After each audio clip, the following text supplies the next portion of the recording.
우리는 왜 이 세상에 태어나면서 기억을 잃어야만 했을까요? 사람들은 삶의 끝을 마주할 때 그것을 떠남이 아니라 돌아감이라고 말하곤 합니다. 죽음을 이야기할 때 우리는 왜 돌아간다는 표현을 쓸까요? 그 말에는 이곳이 잠시 머무는 길이라는 암묵적 깨달음이 담겨 있습니다. 그리고 마치 본래의 자리로 되돌아가는 듯한 어딘가 익숙한 순환의 감각이 마음속에 깊이 각인되어 있기 때문일 것입니다. 우리는 진짜 죽은 후에 어디로 돌아가는 것일까요? 전생을 기억하는 사람이 드물게 존재하긴 하지만 왜 대부분의 사람들은 아무런 기억 없이 태어나 이 삶을 시작하는 것인지 문득 궁금해졌습니다. 사후에 대한 질문은 인류의 역사 내내 가장 오래된 질문 중 하나였죠. 우리는 죽으면 어디로 가는가 라는 이 질문은 종교, 철학, 과학 모든 분야를 넘나들며 끝없이 탐구되어 왔습니다. 이 관점은 티베트 불교의 사자의 서에서도 확인됩니다. 이 책에서 죽음 이후의 여정을 의식이 물질을 벗어난 상태에서 본래의 빛으로 돌아가는 과정으로 설명합니다. 그리고 이 빛을 인식하면 곧장 해탈에 이르고 그것을 인식하지 못하면 다시 육체를 선택하여 환생의 길로 들어서게 된다고 합니다.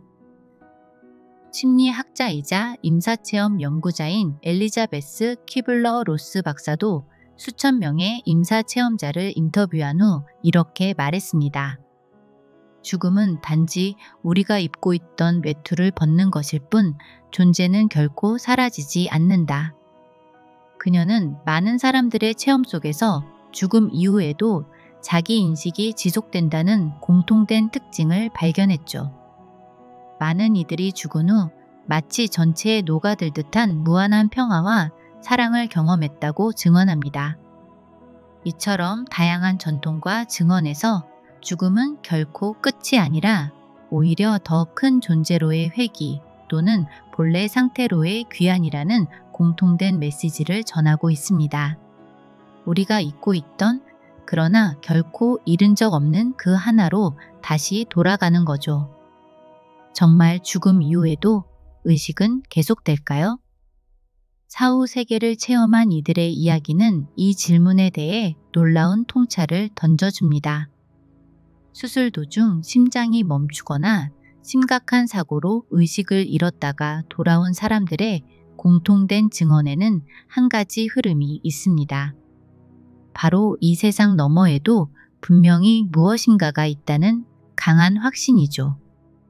대표적인 예로는 미국의 신경외과 의사였던 이븐 알렉산더 박사의 사례가 있습니다.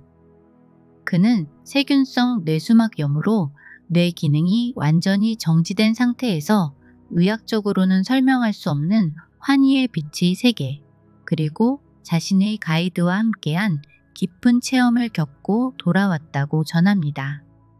그는 자신의 책 나는 천국을 보았다에서 이렇게 말합니다. 의식은 뇌로부터 나오는 것이 아니라 오히려 의식이 뇌를 사용한다. 즉, 우리가 육체를 떠나도 의식은 그대로 존재하며 오히려 더 확장된 상태에서 진짜 현실을 경험한다는 거죠. 삶에서 중요한 것은 얼마나 많은 것을 이루었는가가 아니라 얼마나 사랑했는가, 얼마나 자신을 잊지 않고 살아왔는가입니다. 이는 단순한 철학이 아니라 생명을 다녀온 존재만이 할 수 있는 깊은 통찰이기도 합니다. 죽음을 경험한 자들은 죽음 이후에도 자신은 자기 자신으로 인식되고 있었고 그 모든 순간이 아주 또렷하게 느껴졌다고 말합니다. 사후 체험은 우리가 죽음이라고 부르는 것이 결코 끝이 아님을 보여줍니다. 오히려 그것은 모든 것을 선명하게 기억하며 삶 전체를 조망하고 본래의 나로 돌아가는 신성한 통로를 의미하는 것이었습니다. 이처럼 사후 체험을 겪은 이들은 단순히 한 번의 놀라운 경험을 한 것이 아니라 삶에 대한 태도, 사랑의 본질, 존재의 의미에 대한 깊은 성찰을 우리에게 남겨주고 있습니다. 그들의 공통된 메시지는 죽음은 끝이 아니라 의식이 더 넓어지고 더 깊어지는 시작이라는 것이었습니다. 그리고 그 이후에도 나는 여전히 존재한다는 것입니다. 만약 우리가 전부 기억한 채로 태어났다면 나는 누구인가? 라는 깨달음은 무엇인가와 같은 질문에 헤맬 필요조차 없었을지도 모릅니다. 하지만 어쩌면 바로 그 기억 없음이 이 삶이라는 여정의 핵심이라는 생각도 듭니다. 사후에도 의식이 계속된다는 믿음은 삶 전체를 바라보는 우리의 시선을 근본부터 바꾸어 놓습니다.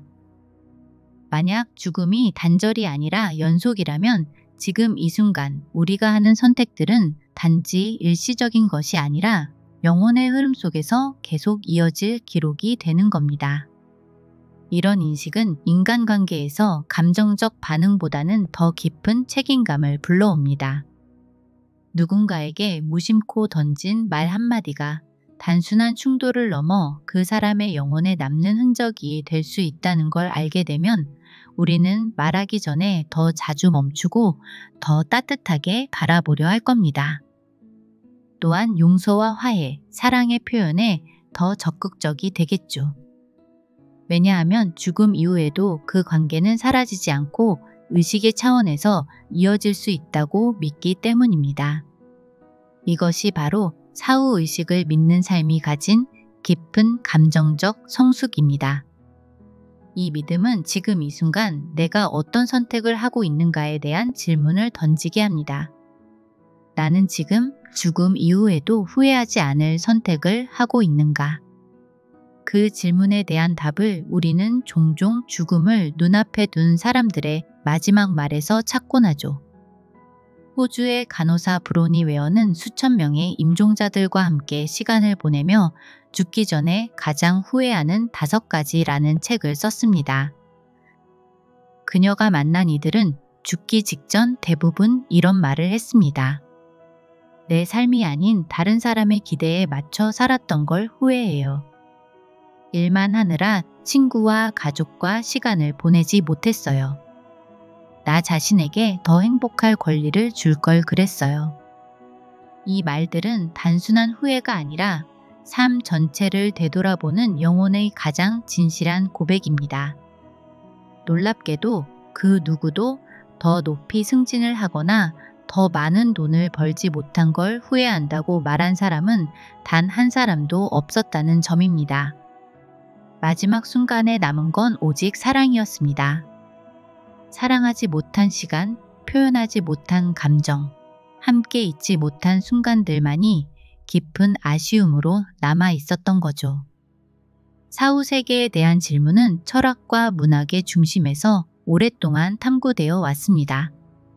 죽음 이후에 의식은 계속되는가? 우리는 어디로 가는가? 이 질문 앞에서 가장 유명한 철학자들과 작가들은 서로 다른 언어로 그러나 깊은 통찰로 그 가능성을 이야기해 왔습니다. 플라톤은 파이돈에서 죽음을 영혼의 해방이라고 표현했습니다. 그는 육체는 진리를 가로막는 껍질일 뿐이고 죽음을 통해 영혼은 더 높은 진리의 세계로 돌아간다고 봤죠. 톨스토이 역시 인생이란 무엇인가에서 죽음을 단지 끝이 아닌 더 깊은 존재의 문으로 바라봅니다. 그는 인간이 언젠가 죽는다는 사실을 마주할 때 비로소 진정한 삶의 본질을 묻게 된다고 말했죠. 그래서 그는 이렇게 말했습니다. 삶이 의미 없는 것이 아니라 죽음을 생각하지 않기 때문에 삶이 헛되게 느껴지는 것이다. 이처럼 철학자들은 사후 세계를 단지 호기심의 영역이 아닌 삶을 더 깊이 이해하기 위한 거울로 바라보았습니다. 죽음을 두려움이 아닌 귀환으로 여기고 사후 세계를 상상 이상의 진실로 느끼게 해준 그들의 언어는 지금도 우리 안의 질문을 계속 살아있게 만들고 있습니다. 삶이 헛되게 느껴질 때 톨스토이는 우리에게 죽음을 보라고 말합니다. 하지만 그것은 공포로서의 죽음이 아닙니다. 그는 죽음을 삶의 반대가 아니라 삶의 거울로 보았습니다. 죽음을 의식한다는 건 삶이 유한하다는 사실을 자각하며 그 안에 숨겨진 영원한 것을 찾기 위한 여정이 시작됐다는 뜻이죠. 삶이 무기력해질 때 우리는 종종 왜 살아야 하지? 라는 질문에 갇힙니다. 하지만 죽음을 바라보면 그 질문이 어떻게 살아야 후회하지 않을까로 바뀝니다. 그 순간부터 삶은 목적을 다시 갖게 됩니다. 소중한 사람을 더 깊이 안아보고 더 솔직하게 감정을 표현하고 더 용감하게 내 길을 선택하고 싶어 하는 것입니다. 죽음은 끝이 아니라 우리를 더 충만하게 살게 만드는 시작입니다. 삶이 텅 빈 것처럼 느껴질수록 그 속에 숨겨진 빛은 더 또렷이 드러나기 시작합니다. 바로 그 공허 속에서 우리는 자신이 누구인지에 대한 더 깊은 물음을 품게 됩니다. 삶은 단순히 시작되는 것이 아니라 본래의 기억을 잊고 다시 떠나는 여정입니다. 우리는 신의 일부였고 분리된 체험을 통해 자신을 스스로 인식하고자 이 세상에 왔습니다. 닐 도널드 월시는 죽음은 끝이 아니라 하나로 돌아가는 것이라고 말합니다. 우리는 왜 모든 것을 잊고 태어났을까요? 신은 우리에게 너는 나의 일부이다 라고 말했지만 그 진실을 체험하지 않으면 알 수 없기에 우리는 기억을 내려놓고 물질 세계에 들어왔습니다. 여기서 우리는 반대의 경험을 통해 다시 자신을 구성해 가는 것입니다. 빛을 알기 위해 어둠이 필요하듯 존재를 알기 위해선 존재하지 않음을 경험해야 하기 때문이죠. 우리는 모두 이 삶에 처음 온 존재가 아닐지도 모릅니다. 박진여 작가는 당신 전생에서 읽어드립니다를 통해 삶의 고통과 반복되는 감정은 단지 우연이 아니라 전생이라는 영혼의 기억에서 비롯된 깊은 흔적이라고 전합니다.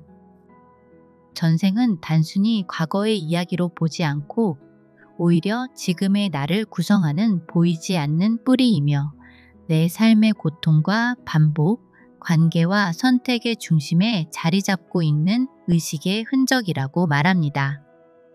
박진여 작가는 실제 전생 상담 사례들을 통해 한 사람의 현재 삶 속 깊은 고통과 상처가 과거의 삶에서 해결되지 못한 감정 혹은 완성되지 못한 관계로부터 비롯되었다는 것을 보여줍니다. 예를 들어 어떤 사람은 이유 없이 반복되는 이별을 겪는데 그 원인을 따라가 보니 전생에서 끝내 이루지 못한 사랑이 무의식 속에서 되풀이되고 있었던 것이었습니다.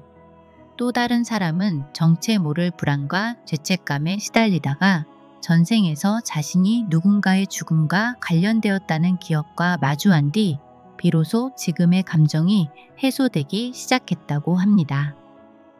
여기서 말하는 전생은 단지 과거에 일어났던 이야기가 아니라 지금 이 삶을 살아가는 나의 영혼의 결을 이해하기 위한 거울인 것입니다.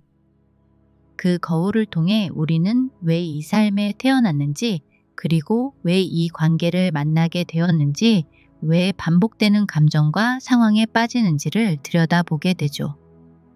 그리고 결국 이 모든 여정은 자신을 기억해내는 길인 것입니다.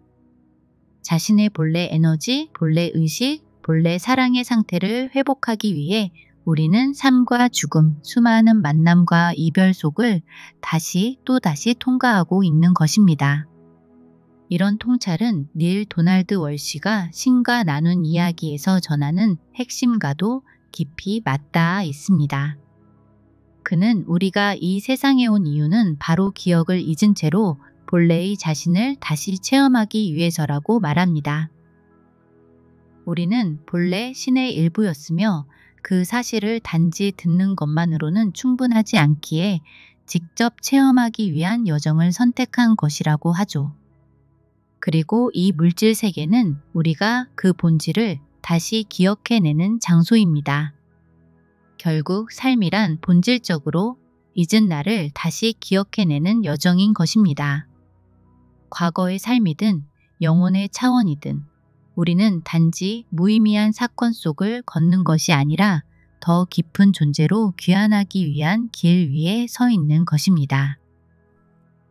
삶은 단절이 아닌 순환이고 죽음은 끝이 아닌 시작이며 이 여정은 단지 살아남는 것이 아니라 스스로를 다시 빛으로 구성해내는 위대한 기억의 길인 거죠. 삶은 나를 잊는 일이 아니라 내가 누구였는지를 다시 기억하는 일인 것입니다.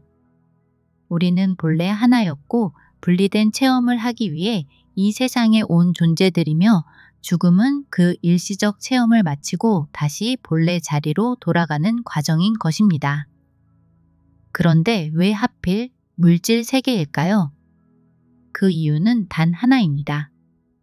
물질계는 우리가 개념으로만 알던 진리를 직접 체험할 수 있는 유일한 공간이기 때문입니다.